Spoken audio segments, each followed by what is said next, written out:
pensarci bene, io non ho mai sofferto di grandi stati d'ansia. Quando ero piccola dicevano di me che se cascava il mondo io mi spostavo un po' più in là. Niente mi toccava. Facevo spallucce e tutto tornava come prima. Ma ora io non la penso più così. No. Penso che nessuno mai dovrebbe lasciarsi scivolare addosso ciò che lo ferisce, ciò che lo limita, ciò che lo ingabbia. Negli ultimi tempi mi capita di passeggiare spesso lungo le rive di questo lago, di osservare il cielo che si proietta sulla superficie dell'acqua, rendendola ancora più profonda, come uno specchio che riflette l'anima. E penso a noi, alla nostra convivenza, piena di colpi di scena, di situazioni fisicamente aggressive e psicologicamente morbose. È stato allora che ho conosciuto l'ansia, quella vera, profonda. Allora il respiro si fa corto, l'aria non passa, le parole non escono dalla gola, non ce la fai a dire il tuo pensiero, i tuoi sentimenti. Il cuore comincia a battere all'impazzata, le mani tremano, il corpo, tutto si blocca, il sudore scende sul viso e il tuo viso si trasforma. Allora l'ansia diventa terrore. Terrore di non farcela. Terrore che tutto rimanga uguale, che la tua vita sia quella, che ogni giorno sia quello, uguale a quello, fino all'ultimo giorno della tua vita. Ma impari che passa. 100 volte accade, 100 volte passa.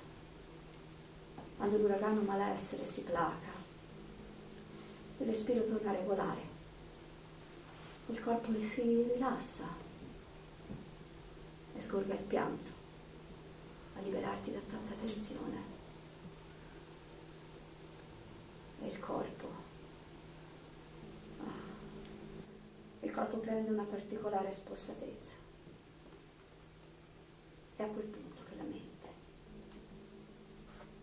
torna ad essere padrona,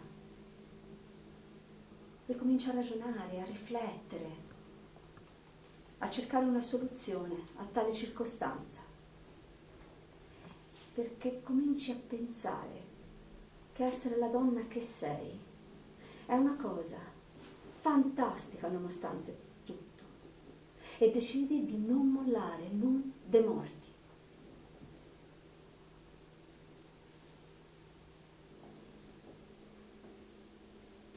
Il guizzo di un pesce interrompe la superficie piatta di questo lago. E allora torno a pensare a me. Sono uscita dalla tua vita con ferite profonde, ancora aperte, e so che ho molta strada ancora da fare. Però io ora sono me stessa e so che guarirò. È alzato il vento, un po' freddo, forse devo rientrare. Ma la silenziosa profondità di questo lago mi attrae, perché mi ricorda mia madre, il grembo materno, caldo, amorevole, accogliente, quello di cui ho bisogno più di qualunque altra cosa.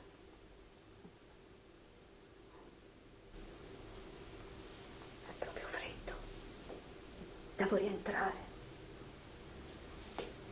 Là c'è un'infermiera, mi sta aspettando. Lei si prenderà cura di me per un po'. Mi aiuterà a rallentare e a riprendere la mia vita.